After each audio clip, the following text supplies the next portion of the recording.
Hello everyone, welcome to Ujjwal secondary for civils.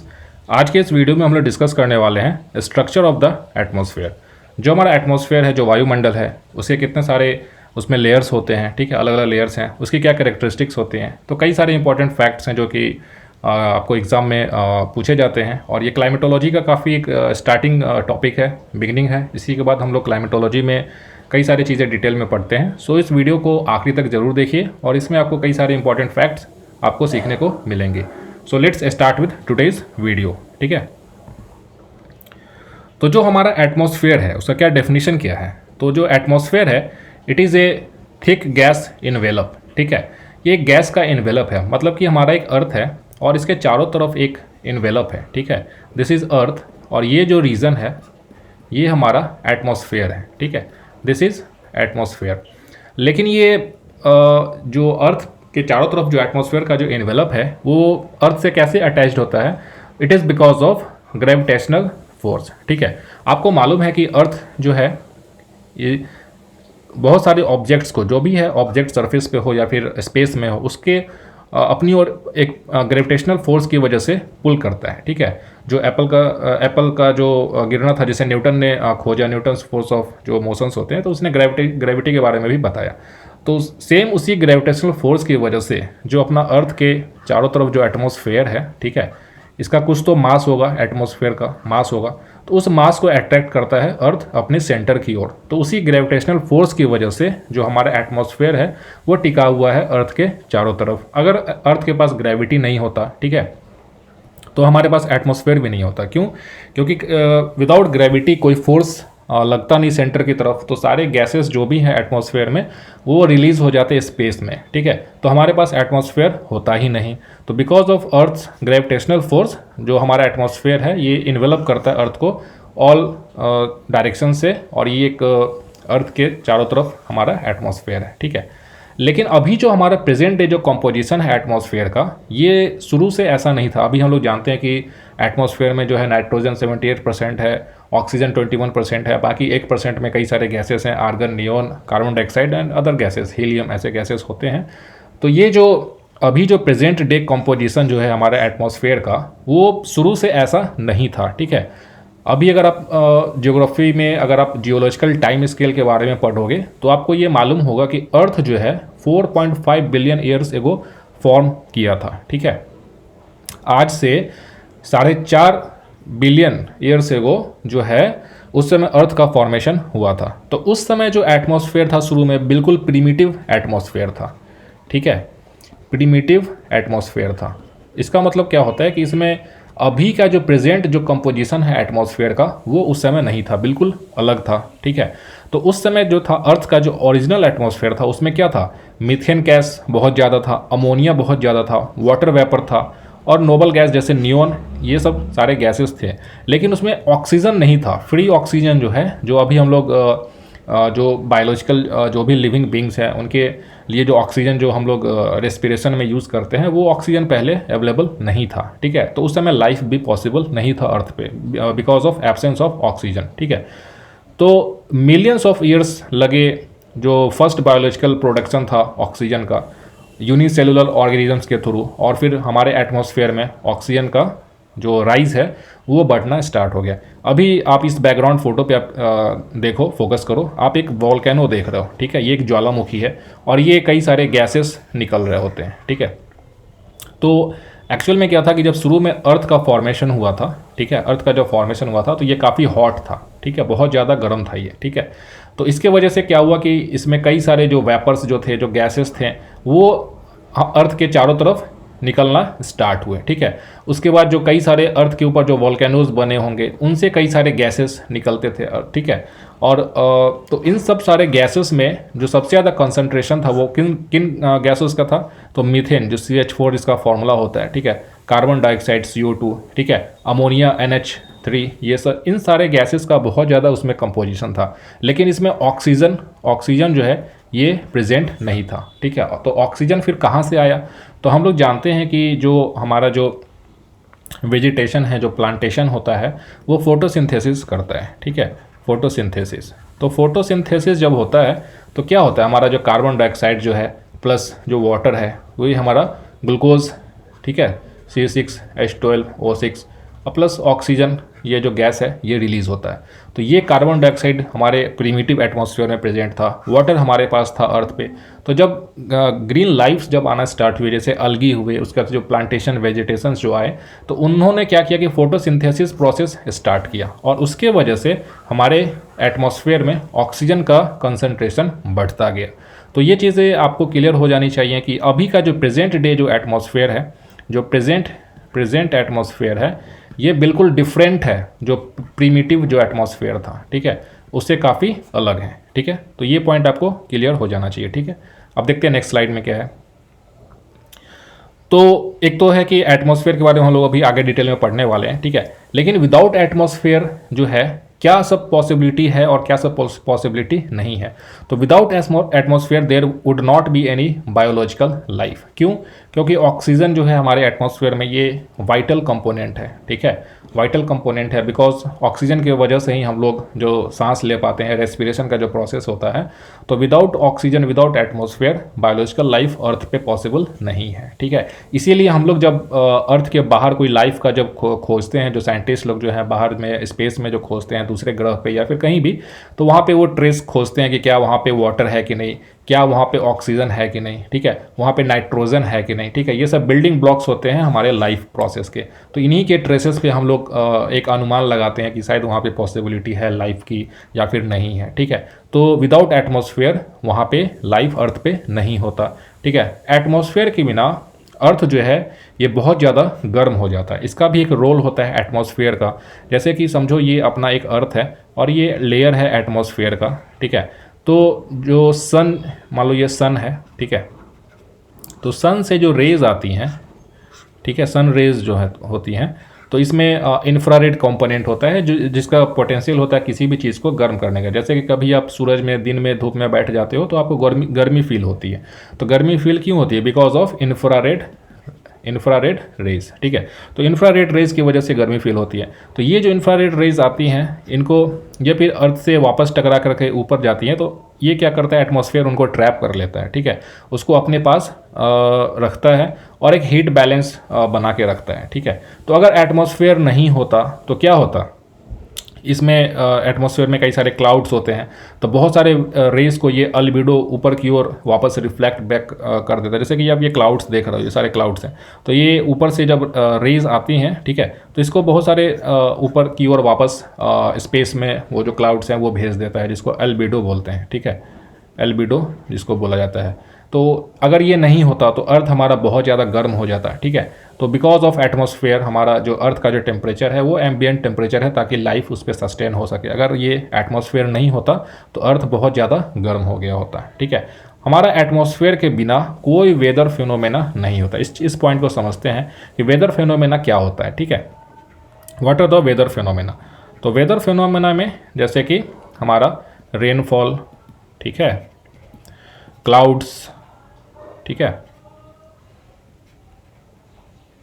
Clouds, जो हमारा due formation होता है, ठीक है, साइक्लोन्स जो होते हैं, ठीक है, तो ये सारे वेदर फिनोमेना है। ठीक है, तो अगर एटमॉस्फेयर नहीं होता तो ये वेदर फिनोमेना अर्थ पे देखने को नहीं मिलता। ठीक है, और नो हीट बैलेंस। ठीक है, हीट बैलेंस का एक सेपरेट टॉपिक मैं वीडियो बनाऊंगा, उसमें डिटेल में डिस्कस करेंगे कि हीट बैलेंस क्या होता है। ठीक है, तो ये सिग्निफिकेंस है हमारे एटमॉस्फेयर का। अगर एटमॉस्फेयर नहीं होता तो ये सारी चीज़ें भी नहीं होती। ठीक है,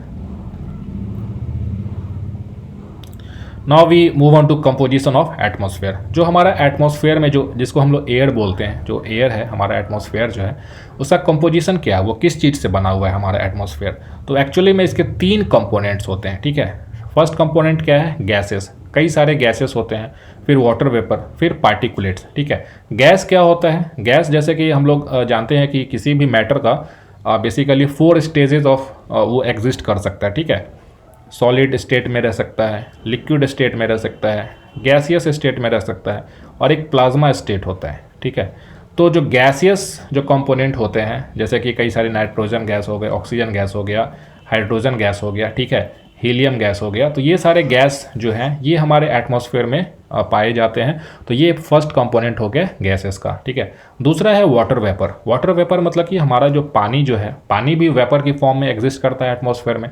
तो it is also a vital component of atmosphere. इसी वाटर वेपर की वजह से, इसी के प्रेजेंस होने की वजह से ही हमें रेनफॉल, ठीक है, स्नोफॉल, ठीक है, हेल स्टॉर्म, ठीक है, ये सारी चीज़ें, अगर वाटर वेपर प्रेजेंट नहीं होगा एटमॉस्फेयर में तो ये सारी चीज़ें भी नहीं होंगी, ठीक है। तो बिकॉज ऑफ वाटर वेपर ये सारी चीज़ें होती है। और एक होता है पार्टिकुलेट्स। पार्टिकुलेट्स मतलब क्या होता है, जैसे कि बहुत सारे स्मॉल पार्टिकल्स जो एटमॉस्फेयर में तैरते रहते हैं। जैसे कि अगर आप कभी नोटिस किए होंगे कि कभी अगर आप कहीं पे कोई कंबशन करते हो, ठीक है, तो उसमें धुआं निकलता है। धुआं के साथ साथ कई सारे एस पार्टिकल्स होते हैं, ठीक है, जिसको राख बोलते हैं। तो ये भी एटमॉस्फेयर में उड़ के जाते रहते हैं। सैंड पार्टिकल्स जो होते हैं, सैंड पार्टिकल्स, कहीं पे अगर आप देखो कि अगर बहुत तेज़ साइक्लोन आता है या फिर बहुत तेज़ विंड अगर कहीं पे चल रहा होता है, ब्लो हो रहा होता है, तो सैंड भी साथ में ब्लो करने लगते हैं। तो ये सारे जो छोटे छोटे पार्टिकल्स हैं, ठीक है, इनको पार्टिकुलेट मैटर बोला जाता है, जिसको आप न्यूज़ में पढ़ते भी होगी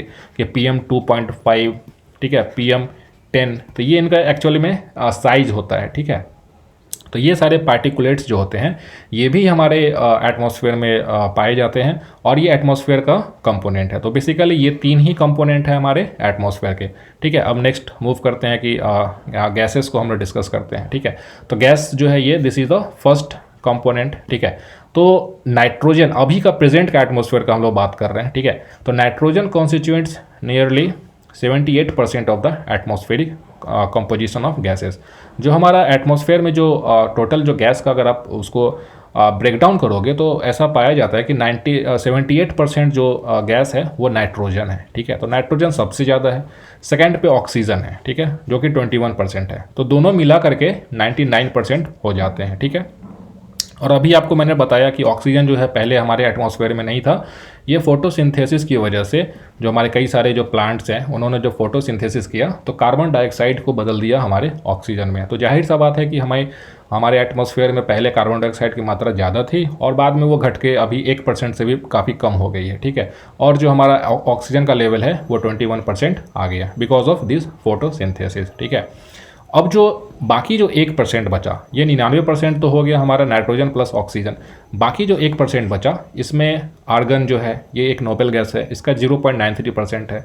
कार्बन डाइऑक्साइड जो है 0.03% है। नियोन है 0.0018% है। हीलियम है, ओजोन है, हाइड्रोजन, जेनॉन, मीथेन एटसेट्रा। तो ये 1% में काफ़ी बाकी सारे गैसेस आते हैं, ठीक है। अभी हम लोग जानते हैं कि कार्बन डाइऑक्साइड का जो है because of burning of fossil fuels, जो हम लोग कोल, पेट्रोलियम, इन सब चीज़ों का जो यूज़ करते हैं, कंबशन होता है, जैसे कि हम लोग कार ड्राइव करते हैं, बाइक चलाते हैं, इंडस्ट्री में, पावर प्लांट्स में जो बर्न होता है, तो उसके वजह से कार्बन डाइऑक्साइड का इमिशंस बहुत ज़्यादा बढ़ गया है। तो इसके वजह से क्या हुआ है कि हमारा जो कार्बन डाइऑक्साइड जो है ये ग्रीन हाउस गैस होता है, ये जो सन की जो एनर्जी आती है रेज के थ्रू उनको ये लोग ट्रैप कर लेते हैं। तो अर्थ का जो टेम्परेचर जो है वो बढ़ गया है because of this carbon dioxide and methane also, ठीक है। ये सब सारे ग्रीन हाउस गैसेस होते हैं। तो इससे जो हम लोग ग्लोबल वार्मिंग का जो बात करते हैं, क्लाइमेट चेंज का बात करते हैं, this is because of carbon dioxide and methane and other also green house gases, ठीक है। तो अभी आपको मालूम है कि ऑक्सीजन जो है this is essential for life and combustion. Oxygen क्या है, जो हम लोग ब्रीथ करते हैं ऑक्सीजन, और जब एक्सेल करते हैं तो कार्बन डाइऑक्साइड बाहर निकालते हैं, ठीक है। कंबसन के लिए भी ऑक्सीजन का होना जरूरी है। अगर कहीं पे ऑक्सीजन नहीं है, ठीक है, तो कंबसन नहीं होगा, आग नहीं लगा पाओगे। अगर आपको कैंडल जलानी है तो सबसे पहले वहाँ पे ऑक्सीजन का होना जरूरी है। अगर आप कैंडल जला करके उसके ऊपर उसको कुछ चीज़ से ढक दो किसी बर्तन से तो वो बुझ जाता है। क्यों? क्योंकि ऑक्सीजन का सप्लाई कट ऑफ हो जाता है। इसीलिए ऑक्सीजन का होना जरूरी है लाइफ के लिए और कंबसन के लिए। कार्बन डाइऑक्साइड का होना किस लिए ज़रूरी है, तो फोटोसिंथेसिस के लिए, ठीक है, एटमॉस्फेयर को वार्म रखने के लिए, ठीक है। अभी मैंने आपको बताया कि ये ग्रीन हाउस गैस होती है कार्बन डाइऑक्साइड, तो फोटोसिंथेसिस और एटमॉस्फेरिक जो टेम्परेचर है उसको मेंटेन करने के लिए, ठीक है। जो ओजोन गैस है ये हमें अल्ट्रावायलेट रेडिएशन से बचाता है, ठीक है। जो सन की जो सन रेज में जो कई सारे अल्ट्रावायलेट रेडिएशंस होते हैं जो कि काफ़ी हार्मफुल होता है, उसको हम लोग ओजोन जो एक लेयर होता है हमारे एटमॉस्फेयर में, वो उसको प्रिवेंट करता है, ठीक है, अर्थ के सरफेस पे पहुंचने के लिए। नाइट्रोजन जो है वो एक डाइल्यूटेंट की तरह काम करता है और ये केमिकली इनएक्टिव होता है, ठीक है। तो नाइट्रोजन बहुत ज़्यादा वैसा एक्टिव गैस नहीं होता है, ठीक है। अभी चलते हैं नेक्स्ट स्लाइड पे। Water vapour in the atmosphere. अभी आप सोचोगे कि हमारे एटमॉस्फेयर में वाटर वेपर आता कहाँ से है, ठीक है। अभी देखो जैसे कि ये एक वेपर मैंने आपको दिखाया है, तो समझो एक आपके पास एक पॉट है, ठीक है, एक बर्तन है, और इसके नीचे आपने आग लगा रखा है, ठीक है, फायर है ये, ठीक है, फायर है, और ये पॉट है, इसमें आपने पानी भर दिया, ठीक है, this is water filled in this pot, water है इसमें, ठीक है। तो जब आप इसको हीट करते हो तो क्या होता है, इसमें से वेपर्स निकलते रहते हैं, ठीक है। इस तरह के ये जो वेपर्स आपको जो दिख रहा है ये diagram white white, this is the vapour. तो सेम उसी तरह आपको मालूम है, यू ऑल नो दैट, कि हमारा जो अर्थ है, ठीक है, इस पे कई सारे ओशंस हैं, ठीक है। ये मान लो अटलांटिक ओशन है, इधर इंडियन ओशन है, फिर पैसिफिक ओशन है, बहुत सारे सीज़ होते हैं, और हमारे जो कॉन्टिनेंट्स हैं उस पर रिवर्स होते हैं, लेक्स होते हैं, बहुत सारे वाटर बॉडीज़ होते हैं, ठीक है। और ये समझो सन है ऊपर में, ठीक है।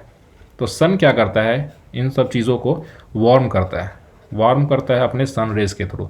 तो वाटर जो है इनमें से इवेपोरेट करता है, ठीक है, वाटर जो है वेपर्स इवेपोरेट करते हैं, और यही वाटर वेपर्स हमारे एटमॉस्फेयर में जाकर के जमा हो जाते हैं, ठीक है। तो वाटर वेपर जो है एक सेकेंड कंपोनेंट है हमारे एटमॉस्फेयर का, ठीक है। तो atmosphere receives water vapour from the evaporation of moisture and water from the water bodies like seas, oceans, lakes, ponds, rivers, ठीक है। जो हमारा समुद्र है, जो हमारे तालाब हैं, जो हमारी नदियां हैं, उसके जो वाटर जो है वो इवेपोरेट करती हैं बिकॉज ऑफ सन। तो उस वजह से वाटर वेपर हमारे एटमॉस्फेयर में जमा होता है, ठीक है। तो इसको हम लोग क्या बोलते हैं, इवेपोरेशन बोलते हैं, इस प्रोसेस को इवेपोरेशन बोलते हैं। तो इवेपोरेशन जो है वो किस चीज़ पे डिपेंड करता है, तो टेम्परेचर पे, ठीक है, टेम्परेचर पे। अभी समझो कि दो जगह है, मान लो प्लेस ए और प्लेस बी, ठीक है। मान लो यहाँ पे टेम्परेचर ज़्यादा है और यहाँ पे टेम्परेचर कम है। तो जाहिर सा बात है, जहाँ पे टेम्परेचर ज़्यादा होगा वहाँ का जो वाटर बॉडीज़ है वहाँ पे इवेपोरेशन ज़्यादा होगा, लेकिन जहाँ पे टेम्परेचर कम है वहाँ पे इवेपोरेशन रेट कम होगा, ठीक है। तो इसी वजह से बिकॉज ऑफ दिस टेम्परेचर जो हमारा अर्थ है, ठीक है, और ये इक्वेटर है, ठीक है, ये पोलर एरिया है, नॉर्थ पोल है और ये साउथ पोल है, ठीक है। तो इन सारे एरियाज, ये जो ट्रॉपिकल एरियाज़ है, यहाँ पे क्या होता है कि टेम्परेचर ज़्यादा होता है रिलेटिवली, और जो पोलर एरियाज़ है, नॉर्थ पोल है, पोलर एरियाज़ ये कोल्ड होता है, ठीक है। तो यहाँ पे उतना ज़्यादा इवेपोरेशन नहीं होगा। तो इसी वजह से जो ये जो ट्रॉपिकल एरियाज़ है, इक्वेटर और tropic of Cancer, tropic of Capricorn के बीच का जो एरिया है, यहाँ के एटमॉस्फेयर में वाटर वेपर का कंसंट्रेशन ज़्यादा होगा, और जो पोलर एरियाज़ हैं यहाँ का जो इसके ऊपर जो एटमॉस्फेयर होगा इसमें वाटर वेपर का कंसंट्रेशन कम होगा। क्यों? क्योंकि ये ऑलरेडी ठंडा जगह है, यहाँ पे इवेपोरेशन का रेट बहुत कम होगा। लेकिन इनमें क्या है कि सूरज की रोशनी जो है वो ज़्यादा समय के लिए रहती है, तो यहाँ पे टेम्परेचर भी ज़्यादा है, ट्रॉपिकल एरियाज़ है, तो यहाँ पे इवेपोरेशन भी ज़्यादा होगा, और यहाँ के एटमॉस्फेयर में वाटर वेपर का जो परसेंटेज है वो यहाँ से पोलर एरिया से ज़्यादा होगा, ठीक है।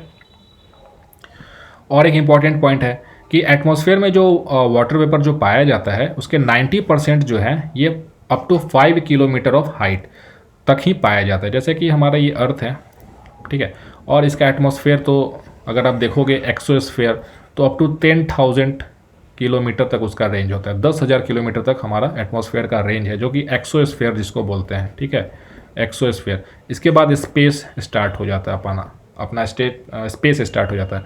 तो ऐसा माना जाता है कि वाटर वेपर्स जो है ये बिल्कुल मतलब अर्थ के सरफेस के 5 किलोमीटर ऊपर तक ही ऑलमोस्ट 90% ऑफ जो वाटर वेपर जो एटमॉस्फेयर के हैं ये 5 किलोमीटर तक के रेंज तक ही पाया जाता है। इसका रीज़न क्या होगा? तो रीज़न ये होगा कि वाटर वेपर का जो है डेंसिटी ज़्यादा होता है, इसका वेट जो है वो बाकी गैसेस से ज़्यादा होगा, तो उस वजह से ये अर्थ के सरफेस के पास ही मिलेगा। इसीलिए ये 5 किलोमीटर तक के रेंज में ही 90% जो वेपर है ये पाया जाता है, ठीक है। और वाटर वेपर का क्या यूज़ होता है अभी मैंने आपको बताया। तो जो बादल का बनना, क्लाउड फॉर्मेशन, फॉग्स, जो हमारे यहाँ जो कुहासा जिसको बोलते हैं, कोहरा कई जगह बोलते हैं, ठीक है, रेनफॉल, बारिश होना, हेल स्टॉर्म मतलब कि पत्थर का जो ऊपर से गिरना होता है हेल स्टॉर्म, स्नोफॉल जो आपका जो हिमालयन रीजन है, ठीक है, वहाँ पे स्नोफॉल, या फिर पोलर रीजन में जो स्नोफॉल जो बर्फबारी होती है, that is because of this water vapour. अगर वाटर वेपर हमारे एटमॉस्फेयर में ना हो तो ये सब सारे प्रोसेस नहीं होंगे, क्लाउड फॉर्मेशन, बादल का बनना पॉसिबल नहीं होगा, बारिश नहीं होगा, ठीक है, स्नोफॉल नहीं होगा। तो water vapour is very critical for the survival of the living beings on this planet, ठीक है। और इसी वजह से बारिश, स्नोफॉल, इन सब चीज़ के लिए रिस्पॉन्सिबल होता है वाटर वेपर, ठीक है। ऐसा माना जाता है कि एटमॉस्फेयर में जितना पानी है, जितना वाटर वेपर है, अगर उसको एक साथ ठंडा कर दिया जाए, अगर एक साथ कंडेंसेशन हो जाए और वो बारिश बन करके अगर नीचे गिर जाए अर्थ पे, तो 1 inch thick layer of water around the earth generate हो जाएगा। जैसे अर्थ है और इसमें एटमॉस्फेयर में जितने भी मॉइस्चर हैं, अगर सारे मॉइस्चर अर्थ पे आ जाएँ एक sudden, all of a sudden आ जाएँ, ठीक है, तो अर्थ के चारों तरफ 1 इंच मोटा परत पानी का लेयर जमा हो जाएगा। तो सोच लो कितना ज़्यादा वाटर वेपर प्रेजेंट है हमारे एटमॉस्फेयर में, ठीक है। अभी जैसे कहीं पे बहुत ज़्यादा बारिश हो जाता है ऑल ऑफ ए सडन, तो इतना ज़्यादा फ्लडिंग हो जाता है, अर्बन फ्लड्स हैं, फ्लैश फ्लड्स हैं, उसमें बहुत सारा डिजास्टर हो जाता है। और समझो कि अगर एक साथ सारा बारिश हो जाए, सारा एटमॉस्फेयर का पानी नीचे गिर जाए, तो 1 इंच मोटा लेयर ऑफ वाटर जो है वो अर्थ के अराउंड हो जाएगा। तो बहुत ज़्यादा पानी होता है हमारे एटमॉस्फेयर में, ठीक है। नेक्स्ट जो है दैट इज़ पार्टिकुलेट मैटर, ठीक है। अभी मैंने ये जो बैकग्राउंड इमेज डाला है, इसके पीछे पर्पस है। आपको ये दिख रहा होगा कि जो सन है ये हमारा थोड़ा सा येलोइश दिख रहा है, ठीक है, येलोइश दिख रहा है। और फिर जो आसपास के जो स्काई हैं ये थोड़ा सा ऑरेंज येलो टाइप ऑफ वो ग्लो कर रहा है, ठीक है।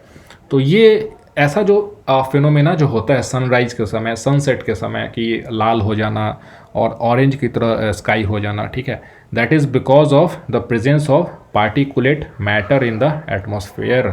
अगर हमारे एटमॉस्फेयर में पार्टिकुलेट मैटर नहीं होंगे, छोटे छोटे पार्टिकल्स नहीं होंगे सैंड के, सॉल्ट्स के, ठीक है, पोलन ग्रेन्स के, ठीक है, तो डस्ट पार्टिकल्स अगर नहीं होंगे तो ये फिनोमेना भी देखने को नहीं मिलेगा। क्यों? तो इसके पीछे रीज़न होता है। क्या रीज़न होता है आपको मैं बताता हूँ कि एक प्रोसेस होता है जिसको बोलते हैं scattering of light. Scattering of light, scatter मतलब कि क्या, तितर बितर करना, ठीक है। अभी जैसे फॉर इंस्टेंस आपको मैं समझाता हूँ, ये एक अपना सन है, ठीक है, ये सन है, ये हमारा अर्थ है, ठीक है, और ये अर्थ का एटमॉस्फेयर है, ठीक है। तो एटमॉस्फेयर में क्या है कि छोटे छोटे पार्टिकल्स होते हैं जिसको पार्टिकुलेट मैटर्स हम लोग बोलते हैं। जैसे कि अनबर्नड कोल पार्टिकल्स हो गया या फिर डस्ट पार्टिकल्स हो गया, ठीक है, सूट जो होता है, पोलन ग्रेन्स होता है, ठीक है। तो ये क्या होगा कि समझो ये एक सन रे है, ठीक है, सन रे है और एक पार्टिकल है ये, ठीक है, ये जो एक छोटा सा पार्टिकल है। तो जब सन रे इसके पास इस पर स्ट्राइक करता है ना, तो ये लाइट को स्कैटर कर देता है, अलग अलग डायरेक्शन में भेज देता है, ठीक है। तो स्कैटरिंग ऑफ लाइट जो है वो डिपेंड करता है कि लाइट का, अब तो सनरेज जो होता है ये वाइट लाइट होता है, वाइट होता है। तो वाइट क्या होता है, हमारा कंपोजिशन ऑफ 7 लाइट्स का। जब आप एक प्रिज्म के थ्रू वाइट लाइट को पास करवाते हो तो ये ब्रेक डाउन हो जाता है 7 कलर्स में, ठीक है, 7 कलर्स में ब्रेक डाउन हो जाता है। क्यों? क्योंकि वाइट लाइट बना होता है 7 अलग अलग फ्रीक्वेंसी के वेवलेंथ, अलग अलग वेवलेंथ के लाइट्स का, violet, indigo, blue, green, yellow, orange, VIBGYOR जिसको बोलते हैं, ठीक है। तो इंद्रधनुष जिसको बोलते हैं, ठीक है, जो इंद्रधनुष जो हम लोग देखते हैं वो भी स्कैटरिंग ऑफ लाइट की वजह से ही होता है, ठीक है। तो जब ये सन रेज जो हैं किसी पार्टिकल को स्ट्राइक करती हैं तो अलग अलग डायरेक्शन में लाइट्स का स्कैटर करना स्टार्ट हो जाता है, ठीक है। तो लाइट का जो स्कैटरिंग जो है, जो हमारा स्काई जो ब्लू दिखता है वो क्यों दिखता है, क्योंकि ब्लू लाइट सबसे ज़्यादा स्कैटर होता है, ठीक है। तो इसीलिए हमारा पूरा जो एटमॉस्फेयर है वो ब्लू दिखता है। लेकिन जब सनसेट होता है, सनराइज़ होता है, उस समय रेड या ऑरेंज वो दिखता है। क्यों? क्योंकि बाकी लाइट्स तो स्कैटर कर जाते हैं लेकिन रेड लाइट जो है वो स्कैटर कम होता है, ठीक है। इसीलिए हम लोग डेंजर का जो सिग्नल बनाते हैं कभी भी आप देखोगे तो रेड लाइट होता है, ठीक है। ट्रैफिक सिग्नल पे रेड लाइट होता है, गाड़ी के पीछे जो टेल लैंप होता है वो भी रेड होता है ताकि दूर से दिख जाए। अगर आप ब्रेक लोगे तो दूर से ही दिख जाए कि हाँ उसने ब्रेक लगाया है, रेड लाइट जल जाता है।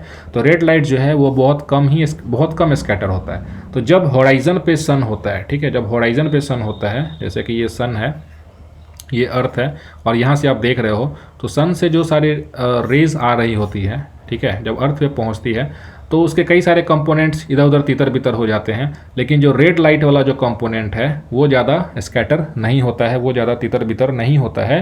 तो इसी वजह से हमें दिखता है कि सूरज लाल है। बाकी इसके जो अलग अलग कंपोनेंट्स है, जो वॉयलेट है, इंडिगो कलर है, ग्रीन कलर है, वो उसका स्कैटरिंग ज़्यादा हो जाता है तो वो इधर उधर सब फैल जाएगा। लेकिन सूरज आपको दिखेगा कि इसके जो सिर्फ जो ऑरेंज और जो रेडिश जो है वो आपको दिखाई देगा। तो बिकॉज ऑफ दैट हम लोग को पता चलता है कि सूरज जो है वो रेड दिखता है सनसेट या सनराइज़ के समय, ठीक है। तो ये because of this particulate matter की वजह से। लेकिन पार्टिकुलेट मैटर जो है ये हेल्थ हैज़ार्ड भी है और एयर पॉल्यूशन को भी कॉज करता है। जैसे कि PM पार्टिकुलेट मैटर 2.5, ठीक है, PM 10, ये सब जो है जब हम लोग सांस लेते हैं तो हमारे लंग्स में जा कर के वो बैठ जाता है और हमारे ब्लड स्ट्रीम में भी चला जाता है। तो ये काफ़ी हैज़ार्ड है हमारे उसके लिए। तो इसीलिए एयर पॉल्यूशन जो है अगर कहीं पे बहुत ज़्यादा पार्टिकुलेट मैटर बढ़ जाता है तो एयर पॉल्यूशन का लेवल जो है उसको हम लोग वहाँ पे काफ़ी जैसे कि इंडिया में भी है कि एयर पॉल्यूशन का इंडेक्स बनाया जाता है, जिसमें आपको मालूम चलता है एडवांस में कि वहाँ पर जो एयर है वो प्योर है कि नहीं, या फिर उसमें कितना ज़्यादा इम्प्योरिटी है, ठीक है। तो उसके वजह से ये हेल्थ हैज़ार्ड भी इसको माना जाता है। और एक सबसे इंपॉर्टेंट जो फैक्टर मैंने आपको बताया कि स्कैटरिंग करता है, जिससे कलरफुल स्काई जो है वो दिखता है इसी की वजह से। और दूसरा ये हाइग्रोस्कोपिक न्यूक्लियाई की तरह काम करता है, जिसके वजह से कंडेंसेशन और प्रेसिपिटेशन होता है। एक चीज़ और जान लो कि अगर पार्टिकुलेट मैटर हमारे एटमॉस्फेयर में अगर नहीं होगा तो बारिश भी नहीं होगा, there will not be rain, ठीक है। रेन होने के लिए एक तो वाटर वेपर का होना ज़रूरी है, वाटर वेपर का होना ज़रूरी है, लेकिन एक पार्टिकल का भी होना ज़रूरी है। क्यों? क्योंकि इसी पार्टिकल पे ये वाटर वेपर कंडेंस होना स्टार्ट होता है, उसी पे वो जमना स्टार्ट होता है। और जब ये इसका वेट बढ़ता चला जाता है क्योंकि वाटर वेपर इसके ऊपर एक्यूमुलेट कर रहा है, तब वो नीचे की ओर गिरने लगता है एज ए रेन, या फिर एज ए स्नो, या फिर एज ए हेल, ठीक है। तो ये सारी चीज़ें डिपेंड करती हैं कि एटमॉस्फेयर में पार्टिकुलेट मैटर है या नहीं है। अगर पार्टिकुलेट मैटर हमारे एटमॉस्फेयर में नहीं होगा तो बारिश भी नहीं होगी, ठीक है। तो ये इंपॉर्टेंट एस्पेक्ट है हमारे एटमॉस्फेयर का, ठीक है। अब हम लोग देखते हैं कि हमारा एटमॉस्फेयर का डिवीज़न क्या होता है, ठीक है। तो division of atmosphere into different layers, ठीक है। जैसे कि आप ये देख सकते हो कि हमारा ये अर्थ है, सरफेस है, ठीक है। इसके ऊपर जो है ये आपको ये ट्रोपोस्फेयर दिख रहा होता है, ठीक है। फिर इसके ऊपर स्ट्रेटोस्फेयर है, और इसी स्ट्रेटोस्फेयर में एक ओजोन लेयर भी ये दिख रहा है आपको, ओजोन लेयर है, ठीक है। फिर स्ट्रेटोस्फेयर के ऊपर एक मेसोस्फेयर है, इसके ऊपर थर्मोस्फेयर है, और ये एक्सोस्फेयर है, ठीक है।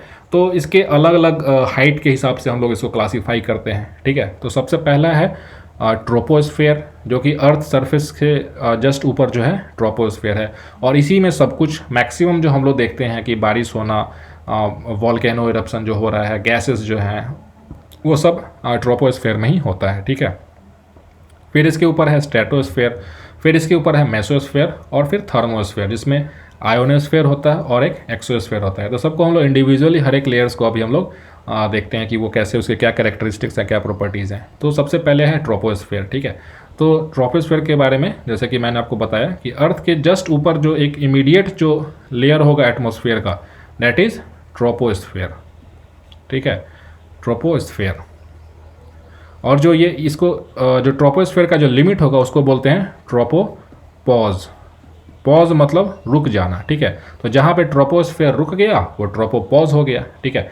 तो it is the lower most layer of the atmosphere, ठीक है। तो जो एटमॉस्फेयर है इसके ऊपर स्ट्रेटोस्फेयर, फिर मेसोस्फेयर। तो जो लोअर मोस्ट लेयर है एटमॉस्फेयर का उसको हम लोग बोलते हैं ट्रोपोस्फेयर, ठीक है। Almost most of the weather phenomena occurs in this layer, ठीक है। तो जो भी बारिश का होना, साइक्लोनिक एक्टिविटीज़, क्लाउड फॉर्मेशन, अधिकतर जो है सब कुछ इसी ट्रोपोस्फेयर में ही होता है, ठीक है।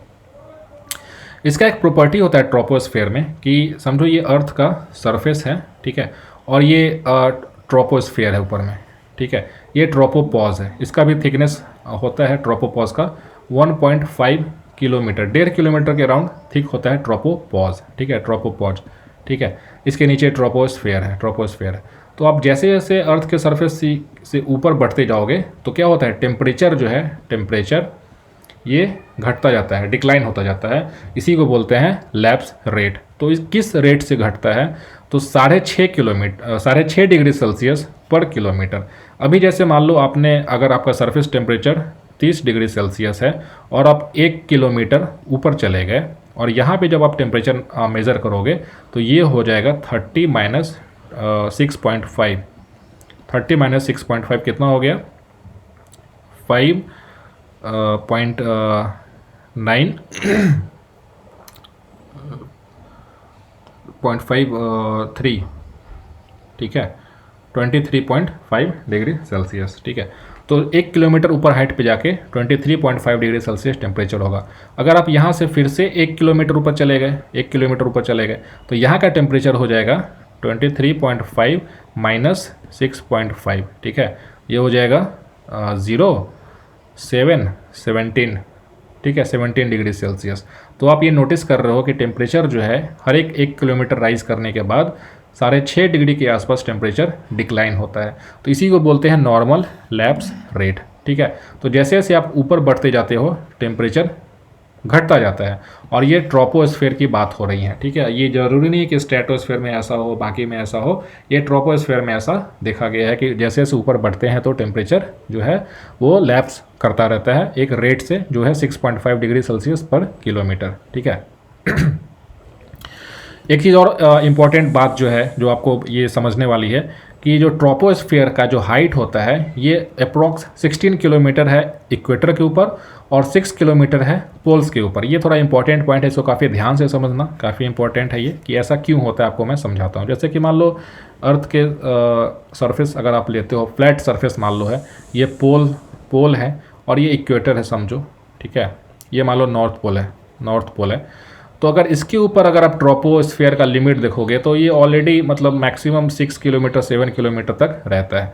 लेकिन अगर आप इक्वेटर के ऊपर ट्रोपोस्फेयर का मेज़र करोगे तो ये 16 किलोमीटर 17 किलोमीटर तक रहता है। दैट मीन्स कि ट्रोपोस्फेयर यूनिफॉर्म नहीं है, ये पोल पे उसका हाइट कम है, इक्वेटर पे हाइट ज़्यादा है। तो इसके पीछे का लॉजिक क्या है, साइंस क्या है, मैं आपको समझाता हूँ। देखो क्या होता है। जैसे कि ये अर्थ है और ये अपना इक्वेटर है, ठीक है। तो आपको मालूम है कि सन रेज जो है सबसे ज़्यादा इक्वेटर पे ही मैक्सिमम आता है, इक्वेटर पे सन रेज सबसे ज़्यादा, ठीक है। तो यहाँ पे वार्म भी तो सबसे ज़्यादा होगा ना, जो एटमॉस्फेयर है सबसे ज़्यादा वार्म भी यहाँ पे होगा।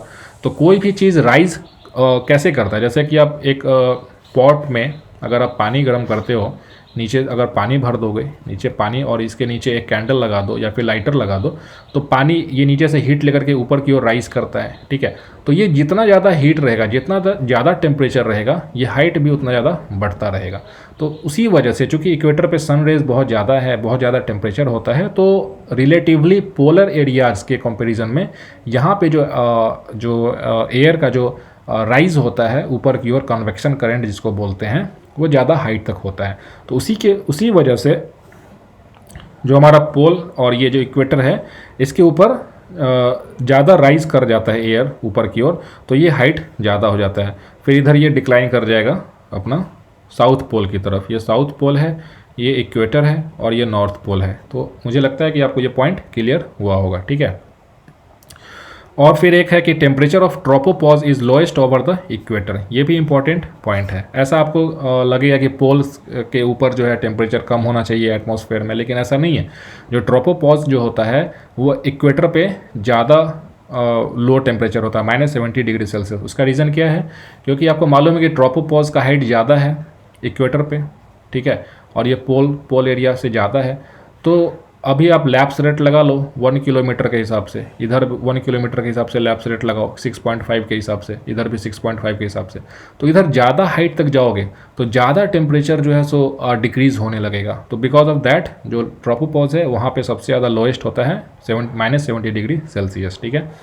जो ट्रोपोपॉज होता है ये 1.5 किलोमीटर थिक होता है, इसका थिकनेस भी 1.5 किलोमीटर होता है। और इसी ट्रोपोस्फेयर में convection and mixing of air होता है। तो इसको हम लोग जब नेक्स्ट वीडियो में बनाऊंगा जिसमें सर्कुलेशन ऑफ एयर जब डिस्कस करेंगे, सर्कुलेशन ऑफ एयर, तब मैं आपको उसमें समझाऊंगा डिटेल में कि ये कन्वेक्शन क्या होता है, मिक्सिंग ऑफ एयर क्या होता है, ठीक है। अभी चलते हैं नेक्स्ट स्ट्रेटोस्फेयर पे, ठीक है। तो अभी मैंने आपको बताया कि अर्थ के जस्ट सरफेस के ऊपर ट्रोपोस्फेयर, इसके ऊपर का जो नेक्स्ट सरफेस आएगा ये है अपना स्ट्रेटोस्फेयर, ठीक है। ये ट्रोपोपॉज है, टीपी जिसको बोल सकते हैं, ठीक है। ट्रोपोपॉज के बाद स्ट्रेटोस्फेयर स्टार्ट हो जाता है। तो जो अपर लिमिट होता है स्ट्रेटोस्फेयर का ये ऑलमोस्ट 50 किलोमीटर के अराउंड होता है, ठीक है। 50 किलोमीटर अर्थ के सरफेस से 50 किलोमीटर ऊपर तक इसका लिमिट होता है, ठीक है। इसी स्ट्रेटोस्फेयर में एक मिडिल में एक लेयर होता है जिसको बोलते हैं ओजोन लेयर। इसी रीजन में ओजोन पाया जाता है और ये अर्थ के चारों तरफ उसको कवर करता है ओजोन लेयर। तो ओजोनोस्फेयर भी होता है कहाँ पे, स्ट्रेटोस्फेयर में। तो ये प्रीलिम्स के लिए इंपॉर्टेंट है आपसे, या फिर कहीं ऑब्जेक्टिव में सवाल पूछ सकता है कि जो ओजोनोस्फेयर होता है वो अर्थ के कौन से लेयर ऑफ एटमॉस्फेयर में पाया जाता है। तो इसका आंसर होगा स्ट्रेटोस्फेयर में, ठीक है, ओजोन लेयर जो होता है। तो इसमें एक टिपिकल एक कैरेक्टरिस्टिक होता है स्ट्रेटोस्फेयर का कि जैसे ही आप ट्रोपोपॉज से ऊपर बढ़ोगे, ठीक है, स्ट्रेटोस्फेयर में, तो टेम्परेचर हाइट के साथ बढ़ता है, राइज करता है। लेकिन जो ट्रोपोस्फेयर में क्या था कि जैसे जैसे आप हाइट बढ़ाओगे तो टेम्परेचर कम होता है, लेकिन इसमें उल्टा है, जैसे जैसे ऊपर जाओगे आपका टेम्परेचर राइज करता है। क्यों? क्योंकि ओजोन लेयर है वो क्या करता है कि अर्थ ये जो अल्ट्रावायलेट रेज जो सन की जो आती है उसको एब्जॉर्व कर लेता है, तो उसके वजह से टेम्परेचर राइज हो जाता है, ठीक है। लेकिन इस स्ट्रेटोस्फेयर में क्या होता है कि कन्वेक्शन नहीं होता है, कन्वेक्शन नहीं होता है, मिक्सिंग ऑफ एयर नहीं होता है, मिक्सिंग ऑफ एयर जो है एब्सेंट होता है यहाँ पे। तो इसके वजह से क्या होता है कि यहाँ पे हवा जो है सो शांत रहती है उस हिसाब से। तो जो जेट एयरक्राफ्ट जो है, हवाई जहाज़ जो है, वो इसी लोअर स्ट्रेटोस्फेयर में ही ज़्यादा फ्लाई करते हैं। क्यों? क्योंकि टर्बुलेंस नहीं होगा। टर्बुलेंस क्या होता है? झटका लगना, ठीक है। जैसे कि अगर आपको मान लो एयरक्राफ्ट है, ये ऊपर मूव कर रहा है, ठीक है, और इसमें ये एयरक्राफ्ट है, ठीक है, और समझो इधर से बहुत ज़्यादा विंड आ रहा है या फिर जिसमें बहुत ज़्यादा इनस्टेबिलिटी है, तो इसमें क्या होता है कि थोड़ा सा झटका लगता है। जैसे जैसे कि आप हाईवे पे जाते हो और ख़राब रोड आ जाए तो कैसे गाड़ी पूरा हिलता है, हिचकोला खाता है, तो उसी तरह हवाई जहाज़ में भी टर्बुलेंस की वजह से काफ़ी डिस्टर्बेंस हो जाता है और उस समय जो पैसेंजर्स होते हैं या फिर इसके सेफ्टी के लिए भी वो चीज़ सही नहीं है। तो इसीलिए टर्बुलेंस से बचने के लिए ये स्ट्रेटोस्फेयर में जाके हवाई जहाज़ जो है, कॉमर्शियल फ्लाइट जो है, उसको उड़ाते हैं ताकि टर्बुलेंस से बचा जा सके और उसे सब हर चीज़ को सेफ रखा जा सके, ठीक है। और ये ट्रोपोस्फेयर की तरह इसमें बहुत ज़्यादा कन्वेक्शन नहीं होता है, इसीलिए ये स्टेबल होता है and there is no convection here, ठीक है। तो ये इसका एक इम्पॉर्टेंट एस्पेक्ट होता है स्ट्रेटोस्फेयर का। तो इसके जो इम्पॉर्टेंट पॉइंट्स मैंने आपको बताया कि इसका रेंज 50 किलोमीटर तक है। इसमें स्ट्रेटोपॉज होता है, ठीक है, जो अपर लिमिट ऑफ स्ट्रेटोस्फेयर है उसको स्ट्रेटोपॉज बोलते हैं।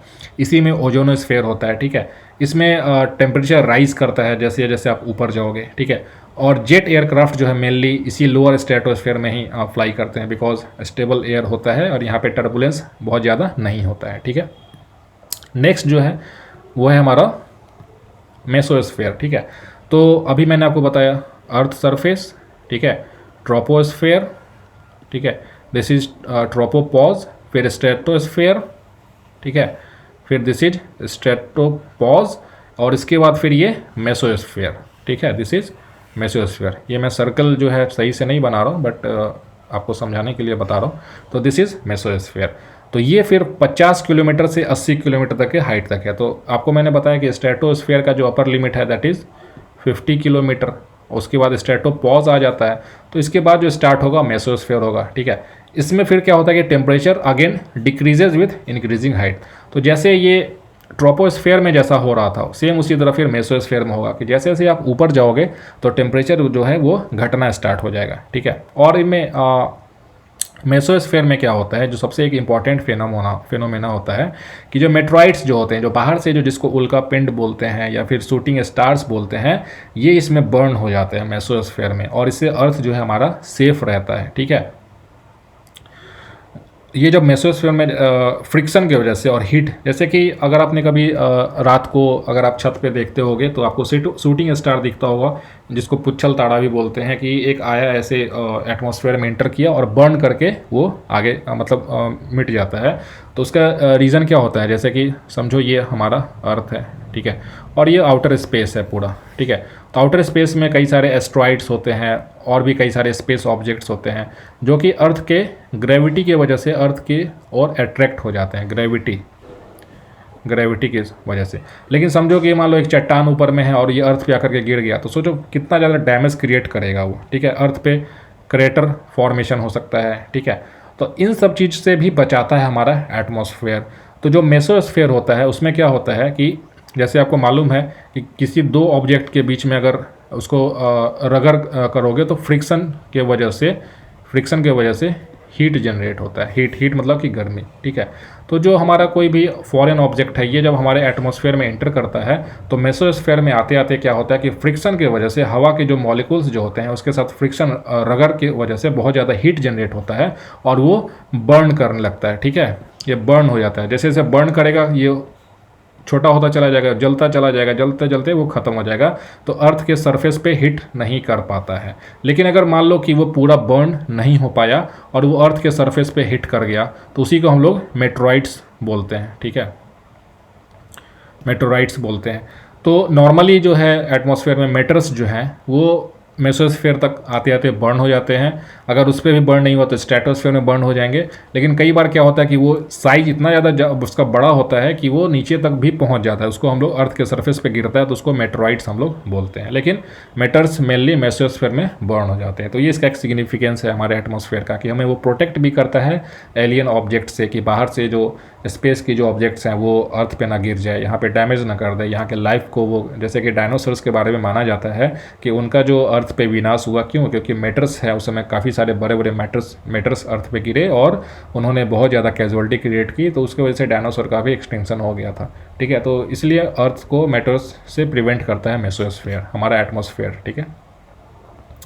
इसके बाद का जो लेयर है दैट इज़ थर्मोस्फेयर, ठीक है। तो मेसोस्फेयर के जस्ट बाद का जो मेसोपॉज के बाद का जो लेयर है ये थर्मोस्फेयर है, ठीक है। अब नाम से ही देखो थर्मोस्फेयर है, यानी कि टेम्परेचर ज़्यादा होगा, ठीक है। Thermo means heat and the temperature in this layer can reach up to 4500 degrees Fahrenheit, ठीक है।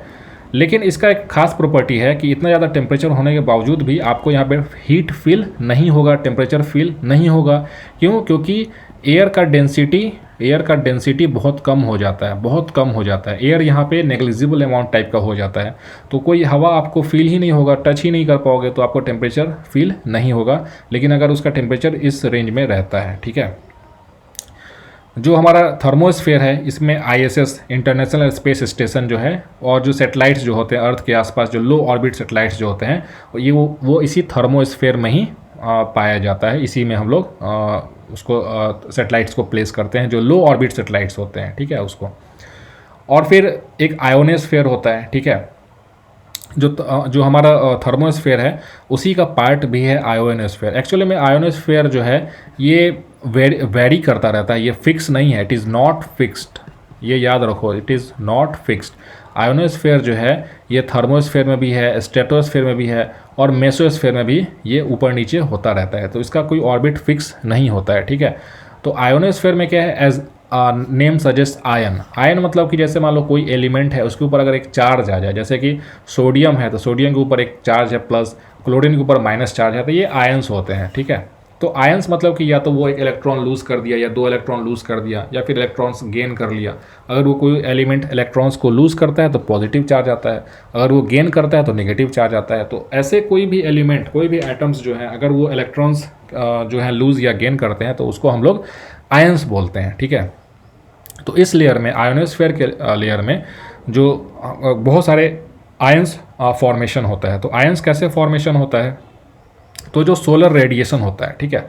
अभी क्या है कि ये सन है, ये बहुत सारा रेडिएशन सन रेज भेजता है, इसमें अल्ट्रावायलेट UV रेज होते हैं, इसमें कई सारे चार्ज्ड पार्टिकल्स होते हैं, ठीक है। तो ये जब हमारे एटमॉस्फेयर में आता है तो ऊपर के जो एटमॉस्फेयर में जैसे कि हमारा हाइड्रोजन है, ठीक है, हीलियम है और भी जो गैसेस हैं, नाइट्रोजन है, ठीक है। तो इनको क्या करता है, वो चार्ज कर देता है, ठीक है, because of collision, because of interaction of the solar radiation. तो उसके वजह से ये आयंस का फॉर्मेशन हो जाता है और वही आयंस जो है, गैस जो है वहाँ पे जब तैरते रहते हैं तो एक लेयर बनाता है जिसको आयोनोस्फेयर हम लोग बोलते हैं, ठीक है। Sorry, this ionosphere it overlaps the mesosphere, thermosphere and exosphere, ठीक है। तो ये ओवरलैप करता है, इसका कुछ फिक्स नहीं होता है, ठीक है। वो डिपेंड करता है कि सन कितना एक्टिव है, सन से कितना दूरी पे है। जैसे अर्थ अगर सन के ज़्यादा नज़दीक आ गया ऑर्बिट में तो आयंस ज़्यादा फॉर्म करेंगे। अगर सन जो है और अर्थ के बीच की दूरी बढ़ गई ऑर्बिट में तो फिर आयंस थोड़े कम हो जाएंगे। तो ये डिपेंड करते रहता है, इनका मूवमेंट डिपेंड करता है कि कितना ज़्यादा सन रेडिएशन आ रहा है, ठीक है।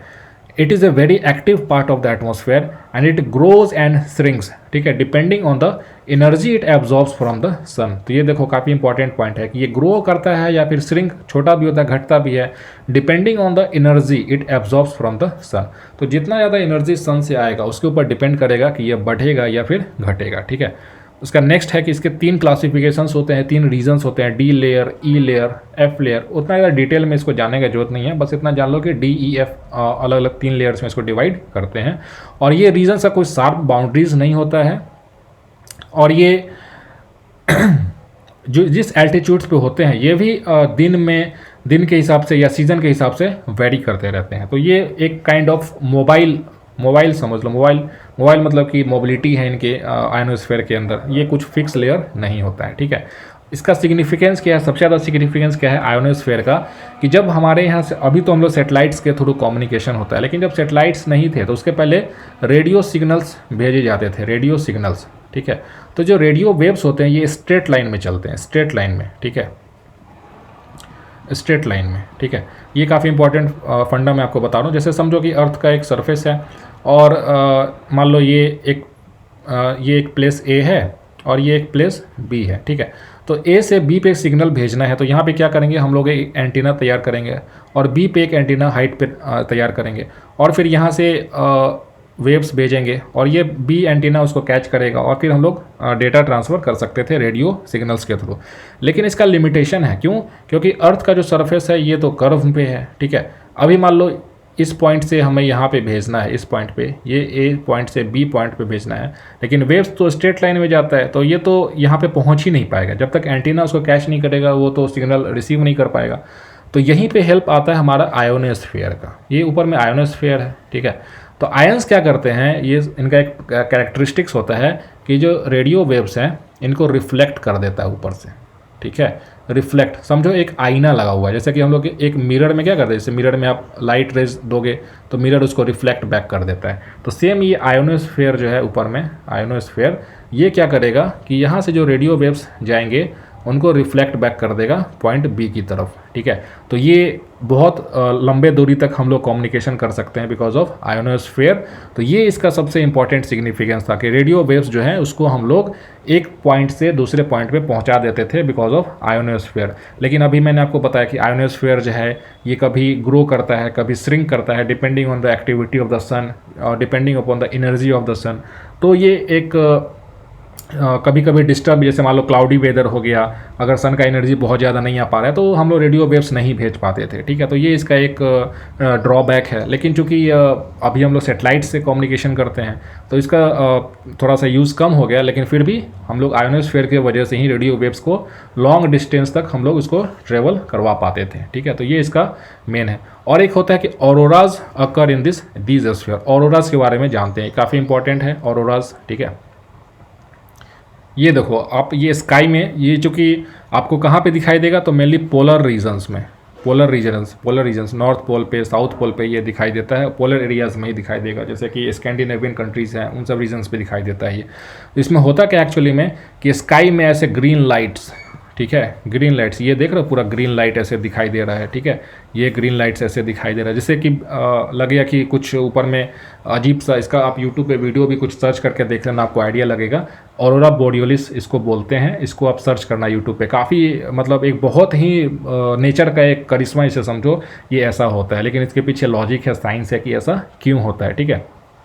तो ऑरोरा बोरियोलिस जो है, अगर आप नॉर्थ पोल पे हो तो इसको ऑरोरा बोरियोलिस बोलते हैं इस फेनोमेना को, या फिर नॉर्दर्न लाइट्स, ठीक है। अगर मान लो ये अर्थ है तो इस रीजन में अगर आप देख रहे हो, ये इक्वेटर है, ये नॉर्थ पोल है और ये साउथ पोल का एरियाज़ है, अगर इस रीजन में आप देखोगे तो इसे ऑरोरा बोरियोलिस बोलते हैं, ऑरोरा बोरियोलिस या फिर नॉर्दर्न लाइट्स, ठीक है। लेकिन अगर आप साउथ पोल के एरिया में इसे देखोगे तो इसे ऑरोरा ऑस्ट्रेलिस बोलते हैं या फिर साउदर्न लाइट्स बोलते हैं, ठीक है। तो northern lights, southern lights, aurora borealis या फिर ऑरोरा ऑस्ट्रेलिस बोलते हैं इसको, ठीक है। और ये ऐसा क्यों होता है, इसके पीछे भी एक रीज़न होता है, ठीक है। जैसे कि आप समझो कि ये सन है, ठीक है, और ये अर्थ है, ठीक है। तो अर्थ का इक्वेटर ये रहा, ये नॉर्थ पोल, ये साउथ पोल। तो आपको मालूम है कि अर्थ का अपना एक मैग्नेटिक फील्ड है, ठीक है। अर्थ का magnetic, north pole to south pole एक मैग्नेटिक फील्ड होता है। जैसे कि अगर आप एक मैग्नेट, जो चुंबक जिसको बोलते हैं, हर एक चुंबक पे एक नॉर्थ पोल होता है, एक साउथ पोल होता है, और मैग्नेटिक फील्ड ऐसे ऐसे उसके चारों तरफ मैग्नेटिक फील्ड्स होते हैं। ये इनविजिबल फील्ड, ये आपको दिखाई नहीं देगा लेकिन फील्ड होता है, ठीक है। जब कोई दूसरा मैग्नेट इधर से लेकर के आओगे तो अपोजिट पोल्स जो है वो अट्रैक्ट करते हैं। तो अगर इधर साउथ पोल है, इधर नॉर्थ पोल है, तो इसके ऐसे जो वेव्स हैं तो ये दोनों फील्ड जब आपस में मिलेंगे तो एक दूसरे को अट्रैक्ट करने लगते हैं, ठीक है। तो इसी में क्या होता है कि जब सन रेज के जो चार्ज पार्टिकल्स जो आते हैं हमारी तरफ, तो ये सारे चार्ज पार्टिकल्स मैग्नेट की वजह से, अर्थ के मैग्नेटिज्म की वजह से पोल्स की ओर जाने लगते हैं, पोल्स की ओर जाने लगते हैं। अब क्या होता है कि पोल्स में, अब चूंकि अर्थ के जो ये जो सन के जो चार्ज पार्टिकल्स हैं इसमें बहुत ज़्यादा एनर्जी होता है, तो यहाँ के एटमॉस्फेयर में जो गैसेस हैं, ऑक्सीजन है, नाइट्रोजन है, या फिर यहाँ पे जो ऑक्सीजन है, नाइट्रोजन है, उसको ये लोग एक्साइट कर देते हैं। ये आप अगर केमिस्ट्री के स्टूडेंट होगे तो समझ में आ रहा होगा आपको ज़्यादा। तो जब भी सन के high energy radiation, high energy particles जब किसी एटम्स को स्ट्राइक करते हैं तो उसके इलेक्ट्रॉन्स को वो बाहर धकेल देते हैं ऑर्बिट से, और उसमें एनर्जी का भी रिलीज़ होता है। तो एनर्जी क्या है, लाइट के फॉर्म में निकलता है। तो वही लाइट जो है हमें जो है green light, blue light, depend करता है कि किस टाइप के एटम से वो सन रेज या सन के जो पार्टिकल्स हैं वो टकराए हैं। ठीक है, जैसे कि ऑक्सीजन जो है ये ग्रीन लाइट देता है या फिर रेड लाइट देता है, नाइट्रोजन जो है ये ब्लू लाइट या पर्पल लाइट देता है। तो डिपेंडिंग अपॉन कि वहाँ पे कौन सा गैस, ऑक्सीजन है, नाइट्रोजन है, और उसमें कौन से चार्ज पार्टिकल्स उससे स्ट्राइक कर रहे हैं, तो उस तरह का लाइट्स वो वहाँ पे आता है। तो ये होल प्रोसेस जो है इसी को हम लोग ऑरोरा बोरियोलिस बोलते हैं। और बिल्कुल ऐसा कलरफुल स्काई वहाँ पे होता है। आप इसे यूट्यूब पे सर्च करना, मेरा रिकमेंडेशन है, please do watch the videos of aurora borealis and you will be pretty excited to watch this. ठीक है, तो ये इंपॉर्टेंट एस्पेक्ट है हमारा आयोनोस्फेयर का।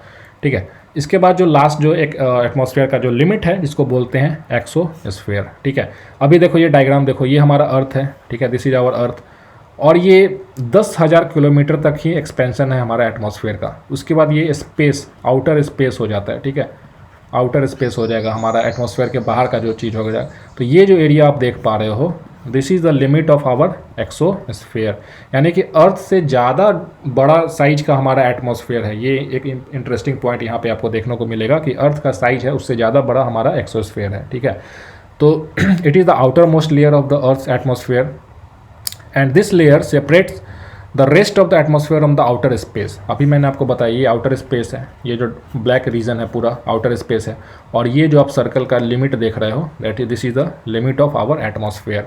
तो ये एक्सोस्फेयर है, 10,000 किलोमीटर मोटा है इसका जो थिकनेस है, यानी कि अर्थ के रेडियस से भी ज़्यादा, अर्थ के डायमीटर से भी ज़्यादा है ये। ठीक है, डैट मीन्स कि to get to outer space you have to be really far from earth. Earth से बहुत ज़्यादा दूर जाना पड़ेगा तभी आप एटमॉस्फेयर के बाहर जा सकते हो। ठीक है, इसमें बहुत ज़्यादा गैसेस नहीं होते हैं, इसमें मेनली हाइड्रोजन गैस होता है, हीलियम गैस होता है।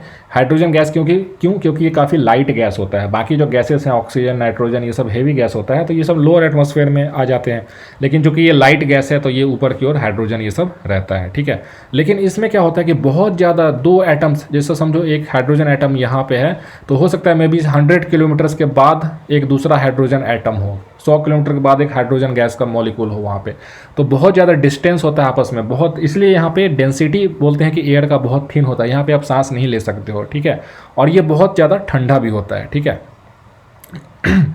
The air is so thin here that there is hardly any collision between two atoms of air. मतलब कि यहाँ पे एयर इतना ज़्यादा थिन है, थिन मतलब कि डेंसिटी इतना ज़्यादा कम है कि दो एटम्स के बीच में, समझो कि ये यहाँ पे है, दूसरा एटम्स यहाँ पे है, इन दोनों के बीच में 1000 किलोमीटर का डिस्टेंस है, 1000 किलोमीटर का डिस्टेंस हो गया, तो उनके बीच में कोलिजन ही नहीं होगा। ठीक है, कभी उनके बीच में टकराव ही नहीं होगा। तो इतना ज़्यादा थिन एयर है यहाँ पे, तो ये इसका डेंसिटी जो एयर डेंसिटी जो है वो काफ़ी कम होता है। ठीक है, और इसी वजह से ये ठंडा भी है यहाँ पे, क्योंकि यहाँ पे सन रेज रहेंगे, सन रेज के वजह से वार्म होगा, लेकिन चूंकि ये कोई एटमॉस्फेयर में वहाँ पे मॉलिक्यूल्स उतना ज़्यादा है ही नहीं जिसे आप टच करके फील कर सको कि टेम्परेचर एक्चुअल में क्या है, इसलिए इसको हम लोग बोलते हैं कि ठंडा होता है। ठीक है, और इस एक्सोस्फेयर के बाद फिर हमारा स्टार्ट हो जाता है आउटर स्पेस। ठीक है, तो ये बेसिकली आज मैंने डिस्कस किया कि आपको अर्थ के जो एटमॉस्फेयर हैं वो कैसे प्रिमिटिव एटमॉस्फेयर में, जिसमें मीथेन, कार्बन डाइऑक्साइड ये सब ज़्यादा था, बाद में फोटोसिंथेसिस हुआ तो ऑक्सीजन ये सब एटमॉस्फेयर में आया। ठीक है, फिर उसके डिफरेंट लेयर्स हैं उसको मैंने डिस्कस किया। एटमॉस्फेयर के कंपोनेंट्स क्या क्या थे, वाटर वेपर्स हो गए, गैसेस हो गए, पार्टिकुलेट मैटर्स हो गए, तो ये सब सारी चीज़ों को मैंने डिस्कस किया है आज के वीडियो में। उम्मीद है कि आपको ये वीडियो अच्छा लगा होगा। ठीक है, और अगर अच्छा लगा तो आप प्लीज़ लाइक कीजिए, कमेंट कीजिए एंड शेयर कीजिए और सब्सक्राइब कीजिए उज्जवल अकेडमी फॉर सिविल्स को। ठीक है, एंड थैंक्स फॉर वॉचिंग। अभी मैं आपको और भी क्लाइमेटोलॉजी से रिलेटेड इंपॉर्टेंट वीडियोस मैं अपलोड करता रहूँगा, so please do watch and please stick to this channel और इसे सब्सक्राइब जरूर करें। और अपने कमेंट्स, जो भी डाउट्स हैं उसको कमेंट्स में ज़रूर लिखें। अगर आपको कुछ लगता है कि आपको समझ में नहीं है या फिर क्लियर नहीं हुई चीज़ें तो आप उसे कमेंट्स में लिख सकते हैं। ठीक है, so thanks for watching, thank you.